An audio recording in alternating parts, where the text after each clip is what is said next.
Ce programme vous est présenté par France Bleu Loire-Océan. Première radio sur l'infotrafic en temps réel. À retrouver sur le 101.8. Nous sommes toujours sur place au Hall XXL pour vous parler du mondial de handball qui va démarrer à Nantes dans 10 petits jours. Et je suis avec Stéphane Pichon qui est le directeur administratif et financier de la Ligue de handball des Pays de la Loire. Bonjour. Bonjour et mes meilleurs vœux pour cette nouvelle année. Meilleurs vœux également. Puis bon, tout ce qu'on peut vous souhaiter, c'est un bon mondial, finalement, on peut le dire déjà dès le début. On est, je le disais, à peine 10 jours du début de la compétition. Alors ça démarre le 11 janvier à Paris, mais le 12 janvier ici à Nantes. On est dans quel état? Parce que vous, ça fait des mois et des mois que vous préparez cet événement. Oui, on va dire que ça fait plus de 2 ans qu'on travaille sur l'événement et qu'au départ, on était, on va dire, assez tranquille dans l'organisation parce qu'on pouvait y aller étape par étape. Sauf que là, maintenant, on est à moins de 10 jours du début de l'événement. Et donc là, on est vraiment dans les derniers préparatifs et à régler tous les petits problèmes qu'il peut y avoir pour qu'on puisse accueillir les 150 000 spectateurs qui peuvent venir à Nantes pour profiter de cet événement. Ça représente quoi pour la Ligue de handball des Pays de la Loire d'accueillir le mondial de handball? Pour nous, pour la Ligue de handball des Pays de la Loire, c'est un événement, on va l'appeler phénoménal, comme le slogan officiel du championnat du monde. Mais c'est vrai que nous, on est la première Ligue de France en termes de nombre de licenciés et nombre de clubs, avec plus de 40 000 licenciés et 186 clubs. Donc c'est vrai que pour nous, c'est un événement extraordinaire de pouvoir organiser sur ce site-là, qui est le Hall XXL. Je pense qu'on a déjà fait en 2001 et 2007 avec le championnat du monde masculin et féminin. Mais là, on a franchi un cap avec cette salle grâce aux collectivités et surtout à Nantes Métropole, de nous mettre un outil à disposition de plus de 10 500 personnes. Donc c'est vraiment phénoménal pour nous. Et forcément que derrière, il y en aura des retombées par rapport à l'image du handball, l'image qu'on veut lui donner qui doit être vraiment un sport exemplaire et surtout d'augmenter nos nombres de pratiquants où on sait que déjà avec l'effet des JO, on a déjà augmenté de 10% de nos effectifs. Donc ça, c'est vraiment hyper important pour nous.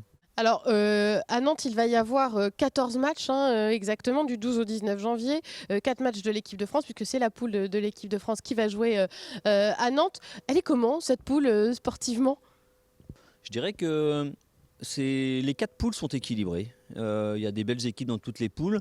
Et c'est vrai que nous, on a une belle poule parce qu'on a quand même des équipes qui ont un palmarès assez important. Et puis surtout des équipes comme le Japon qui ont des styles de jeu très atypiques. Donc je pense qu'un petit Japon-Brésil, je pense qu'on va avoir du beau spectacle. Donc même tous les matchs vont être équilibrés. Et autant il y a quelques années, on avait des équipes qui étaient vraiment un ton en dessous dans ce championnat du monde. Alors que maintenant, toutes les équipes se valent et il n'y a aucun match qui se termine à plus 10 buts, plus 15 buts. Et tous les matchs sont vraiment serrés. Donc c'est vrai que tous les matchs vont être équilibrés et surtout à Nantes, on va avoir une très belle poule et on va espérer que la France se termine première de cette poule pour aller jouer son 8e de finale à Lille. Donc toutes les affiches se valent, même un Russie-Japon, un Norvège-Pologne, toutes les affiches se valent. Oui, toutes les équipes se valent parce que toutes les équipes vont jouer le jeu et puis une équipe comme le Japon qui va arriver, ils vont jouer pleinement leur chance et s'ils peuvent gagner les matchs et puis battre la Russie ou la Norvège, pour eux ça va être, et peut-être la France, mais bon, on sait jamais, mais pour eux c'est quelque chose d'exceptionnel quoi. Alors un petit mot aussi, parce que vous avez une autre casquette, vous êtes aussi arbitre international et vous avez été retenu aussi pour arbitrer les matchs de ce mondial. Alors pas à Nantes, évidemment, parce que vous ne pourriez pas être sur votre territoire, mais vous allez arbitrer à Paris, donc vous êtes sur tous les fronts pour ce mondial. Comment on se prépare pour ça ? C'est vrai que c'est un honneur pour moi d'être sélectionné parce qu'on fait partie des 16 binômes qui ont été retenus pour arbitrer ce championnat du monde. Donc forcément qu'on était très, très contents.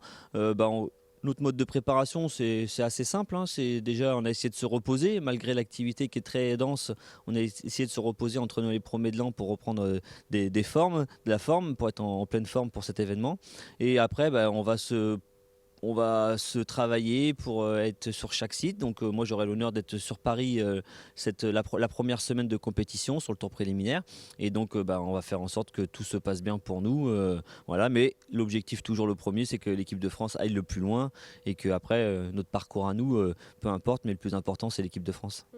Donc finalement, vous avez œuvré pour que tout se passe bien à Nantes, mais vous ne serez même pas là pour voir comment ça se passe. Non, mais moi ça ne me dérange pas. Pour moi, c'est un plaisir de travailler en amont. On a vraiment travaillé avec une équipe d'une quinzaine de personnes sur le village et l'organisation du village qui va être hyper important pour nous.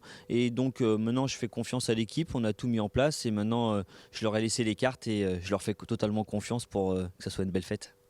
On dit un dernier mot peut-être aux Nantais pour ceux qui pourraient encore acheter des places, puisqu'il y en a encore des places disponibles. Il y a des légendes, on pourrait croire que ça y est, tout est bouclé, mais on peut encore voir des matchs. Que leur dire pour leur donner envie de venir voir ici un match au XXL? Moi, je dirais deux choses. Déjà, il reste des places encore pour venir et donc il faut venir, même s'il ne reste pas beaucoup de places pour les matchs d'équipe de France, il faut se dépêcher. Et surtout, c'est que grâce au village qui a été mis en place et les écrans géants qui seront mis à disposition, tout le grand public, les non-porteurs de billets et porteurs de billets peuvent venir assister et passer un moment magique au village animation qui aura lieu dans le Grand Palais, au Parc des Expositions à la Beaujoire.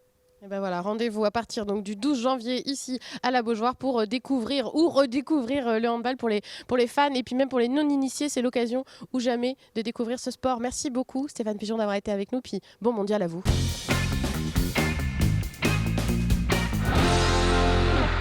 Ce programme vous a été présenté par France Bleu Loire-Océan, première radio sur l'infotrafic en temps réel. À retrouver sur le 101.8.